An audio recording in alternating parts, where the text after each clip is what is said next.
So ప్యాలెస్లోకి లోపలికి వెళ్ళాలంటే ఇండియన్స్కి అయితే 300, ఫారినర్స్కి అయితే 500. హాయ్ మామ, అందరూ ఎలా ఉన్నారు? మీరు కనుక బెంగళూరులో ఉంటూ ఈ ప్లేస్ని చూడకపోతే మాత్రం చాలా మిస్ అవుతారు. నేనైతే ఈ వీకెండ్ బెంగళూరు ప్యాలెస్ అయితే విజిట్ చేశాను. ఫస్ట్ లుక్లో చూస్తే ఇది ఇండియాలో ఉందని అనిపించదు. ఎగ్జాక్ట్గా ఒక యూరోపియన్ క్యాజిల్లా ఉంటుంది. 1862లో కన్స్ట్రక్ట్ చేసిన ఈ ప్యాలెస్ బెంగళూరులో one of the most famous tourist అట్రాక్షన్స్లో ఒకటి. ఇంట్రెస్టింగ్ ఫ్యాక్ట్ ఏంటంటే మన ఫేవరెట్ మూవీస్లో కొన్ని సీన్స్ ఇక్కడే షూట్ చేశారు.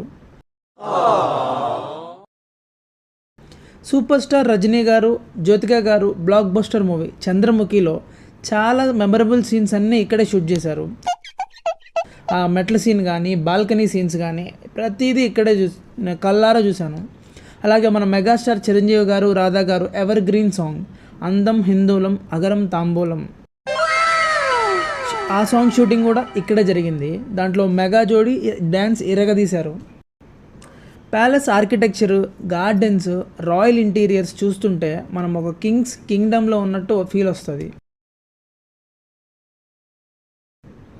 మూవీస్ లవర్ అయినా, ట్రావెల్ లవర్ అయినా బెంగళూరుకి వస్తే మాత్రం ఈ ప్యాలెస్ డెఫినెట్లీ మిస్ అవ్వకండి. Run.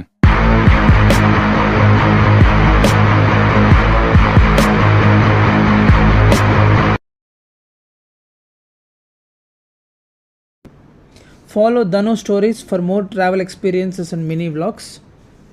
Thank you.